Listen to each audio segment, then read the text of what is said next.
ছোট্ট একটা গ্রামে বাস করত টোনাটুনি। তাদের ছিল 2টি সন্তান। তারা অনেক গরিব ছিল। কোনো মতে অটো চালিয়ে টোনা সংসার চালাতো। টুনি, টুনি শুনছো? ও টুনি শুনছো? কই গেলে? আরে কোথায় গেলে? এই যে টুনি, তুমি রান্না করছো আর আমি তোমাকে খুঁজে মরছি। ভালোই হলো রান্না শেষ করে ফেলছো। আমার অনেক ক্ষুধা লেগেছে, দাও খাবার দিয়ে দাও। নাও, খেয়ে নাও, তোমাদের খাবার বেড়ে দিয়েছি। টুনটুন, সোনারা, তোরাও তোদের বাবার সঙ্গে খেয়ে নে। আজ কাজ করে অনেকগুলো টাকা ইনকাম করেছি। আজ আমরা একটু ভালো মন্দ খাবো। আজ মাছ কিনে আনবো। অনেক দিন আমরা মাছ খাই না। শোনো টুনা, মহাজন কালও আসছিল টাকা নিতে। আমাদের কাছে যে টাকা পাবে তা কি তুমি ভুলে গেছো?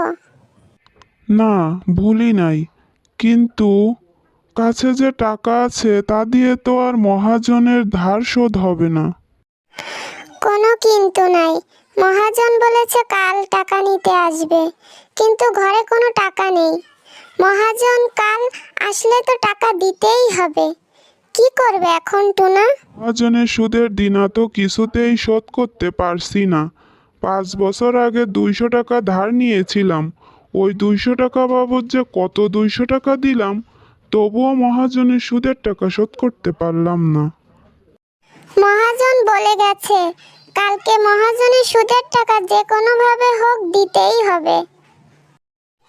যাই, অটোটা নিয়ে বাজারের দিকে যাই, দেখি কিছু টাকা ইনকাম করতে পারি কিনা। এই অবেলায় বাজার থেকে তো সবাই চলে গেছে। তোমাকে আজকে কাজ দিবে কে? আজ আর কোনো কাজ পাবে না, বরং কালকে সকাল সকাল বাজারে যেও। আচ্ছা, ঠিক আছে। শরীরটা অনেক ক্লান্ত লাগছে। আজকে তবে ঘুমিয়ে পড়ি, কাল সকাল সকাল উঠে কাজের সন্ধানে যাব। পরের দিন সকালে ঈগল মহাজন টুনির বাড়িতে এসে হাজির। টোনা, টোনা, বাড়িতে আছিস? কোথায় গেলি? পালিয়েছিস নাকি? আমার সুদের টাকা না দিয়ে কোথাও পালাতে পারবি না। না মহাজন, আমি পালাবো কেন? আপনার টাকা তো আমি অবশ্যই দিয়ে দেব। আমাকে 1 সপ্তাহ সময় দিন, আমি আপনার টাকা দিয়ে দেব মহাজন সাহেব। টোনা, আজ মাসের শেষ, আমি কাল আবার আসবো। টাকা আগামীকাল তোর দিতেই হবে। মনে রাখিস, তোর বাড়ির দলিল কিন্তু আমার কাছে। টাকা দিতে না পারলে তোদের বাড়ি থেকে বার করে দিব। আমায় 1 সপ্তাহ সময় দেন মহাজন সাহেব, আমি আপনার টাকা সুদ সহ ফিরিয়ে দেব। আপনি একটু দয়া করেন। আমি শুধু টাকা চিনি, টাকা। তোকে আজকের দিন সময় দিয়ে গেলাম। কাল আমার টাকা দিতে না পারলে এই বাড়ি ছেড়ে তোকে চলে যেতে হবে। কথাটা মনে রাখিস। এখন কি করব আমরা? আমাদের কাছে তো কোনো টাকা পয়সা নেই। কিভাবে আমরা টাকা শোধ দেব টোনা? আমাদের বাড়ি থেকে তো বের করে দিলে আমরা ছোট ছোট 2টি বাচ্চা নিয়ে কোথায় যাব? চিন্তা করো না টুনি, দেখি গ্রামের কারো কাছে কিছু টাকা ধার পাওয়া যায় কিনা। লালটুনা ভাই, লালটুনা ভাই, এই যে লালটুনা ভাই। কি রে টোনা, ডাকাডাকি কেন করছিস? কি হয়েছে? লালটুনা ভাই, আমাকে কিছু টাকা ধার দিতে পারবা? আমি তোমায় কাজ করে টাকা শোধ করে দেব। টোনা, আমার কাছে তো কোনো টাকা নাই। তোকে আমি এই মুহূর্তে কোনো টাকা দিতে পারবো না রে টোনা। আচ্ছা লালটুনা ভাই, এখন তবে আমি যাই। নীলটুনা ভাই, নীলটুনা ভাই, এই যে নীলটুনা ভাই। যাক, ভালোই হলো, তোমাকে বাড়িতে পেয়ে গেলাম। কি রে টোনা, কি হয়েছে?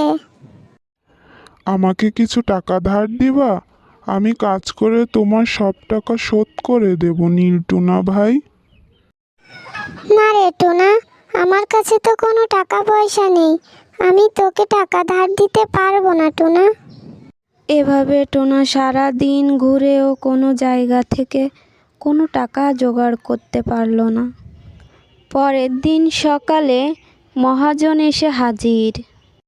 টুনি, টুনি, এই যে টুনি, আমার টাকা জোগাড় করেছিস?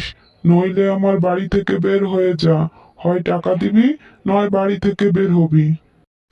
মহাজন সাহেব, আমাদের আর কয়টা দিন সময় দিন, আমরা আপনার টাকা শোধ করে দেব। মহাজন তাদের কোনো কথা না শুনেই টোনা এবং তার বাচ্চা দুইটিকে খাঁচায় বন্দি করে রাখলো। রাতে শুরু হলো প্রচণ্ড ঝড় বৃষ্টি। ঝড় বৃষ্টিতে ভিজে টোনা এবং তার দুইটা সন্তানই সেখানেই মারা গেল। অসহায় টুনি টোনা এবং তার দুই সন্তানের পাশে বসে কাঁদতে রইল।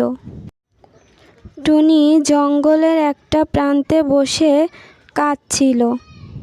হঠাৎ টুনির সামনে একটা জাদুর আপেল গাছ এসে হাজির হলো। আপেল গাছটি তার গাছ থেকে একটা আপেল দিল টুনিকে। আপেলটি সাথে সাথে সোনার আপেলে পরিণত হলো। এ কি, এ তো দেখছি সোনার আপেল। জাদুর আপেল গাছটি তখন বলে উঠল, এই যে টুনি, এই আপেলটা খেয়ে নাও, আর তুমি এক মহাশক্তির অধিকারী হও। এই আপেল খেলে তুমি এক অদ্ভুত চেহারার অধিকারী হবে এবং তুমি অনেক অলৌকিক ক্ষমতা পাবে, যা দিয়ে তুমি মহাজনের কাছ থেকে প্রতিশোধ নিতে পারবে। আচ্ছা টুনি, এখন তবে আমি যাই। কোথায় গেলে আপেল গাছ ভাই?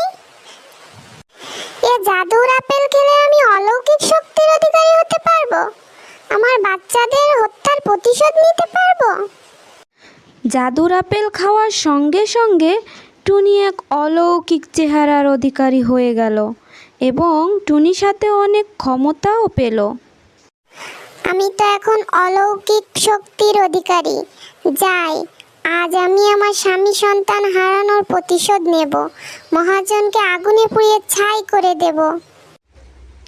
টুনি চলল মহাজনের বাড়িতে তার স্বামী সন্তান হত্যার প্রতিশোধ নেওয়ার জন্য। এই তো মহাজন, শান্তি করে নে, আজকেই তো শেষ দিন, আমি আসছি আমার স্বামী সন্তানের হত্যার প্রতিশোধ নিতে। সন্ধ্যা নেমে এলো। ঈগল মহাজন গেল ঘুমাতে। আহ, কি শান্তি! টুনাটুনির বাড়ি এখন আমার, ওদের সম্পত্তির মালিক এখন আমি। যাই, আজ তো আমি অনেক শান্তিতে ঘুমাবো। ঈগল রাতে ঘুমোতে গেল এবং ঘুমিয়ে পড়ল। এমন সময় টুনি সেখানে হাজির। মহাজন, মহাজন, কিরে, ঘুমিয়েছিস? ওঠ এখন তাড়াতাড়ি, এখনই তোর শেষ দিন। আমি ফিরে এসেছি আমার স্বামী সন্তান হত্যার প্রতিশোধ নিতে। কে? কে ওখানে? এই, তুমি কে কথা বলছো? আমি টুনি, আমি ফিরে এসেছি তোমার কাছে। আমি আমার স্বামী সন্তান হত্যার প্রতিশোধ নেব। না না টুনি, আমাকে মেরো না, আমাকে ক্ষমা করে দাও টুনি, আমাকে ক্ষমা করে দাও, আমার ভুল হয়ে গেছে। না, আজ আর তোর কোনো ক্ষমা নেই। আমি আজ আমার স্বামী সন্তান হত্যার প্রতিশোধ নেব। এই বলে টুনি তার জাদু শক্তি দ্বারা ঈগলের গায়ে আগুন ধরিয়ে দিল এবং ঈগল পুড়ে সেখানে ছাই হয়ে গেল। ঈগল তো শেষ, যাই, এবার ওর পুরো বাড়িটাকেই আগুন দিয়ে ধ্বংস করে দেব। ঈগল, তুই অন্যায়ভাবে আমাদের বাড়ি ছাড়া করেছিস, তুই আমার স্বামী সন্তানকে মেরেছিস। দেখ এখন কেমন লাগে। তোকে তো শেষ করলামই, সাথে তোর এই অন্যায়ভাবে গড়ে তোলা সম্পদও আজ আগুনে পুড়ে ছাই। কি হলো তোর? এই অন্যায়ভাবে এত সম্পদ বানিয়ে আজ তো সবই আগুনে পুড়ে শেষ হয়ে গেল। যাই, এখন আমার কাজ শেষ। প্রতিশোধ নেওয়া শেষে টুনি আবার তার আগের চেহারায় ফিরে আসলো এবং একা একা বলতে থাকলো, আমি আর এখানে থাকবো না, আমি দূরে কোথাও চলে যাব। এখানে থেকে আর কি হবে? আমার টোনা নাই, আমার সন্তানেরা নাই, আমি কি নিয়ে বাঁচবো? আমি আর এখানে থাকবো না। টুনি চলল এক অজানা ঠিকানার সন্ধানে। বন্ধুরা, চ্যানেলটি সাবস্ক্রাইব করে পাশে থেকো। Thank you for watching.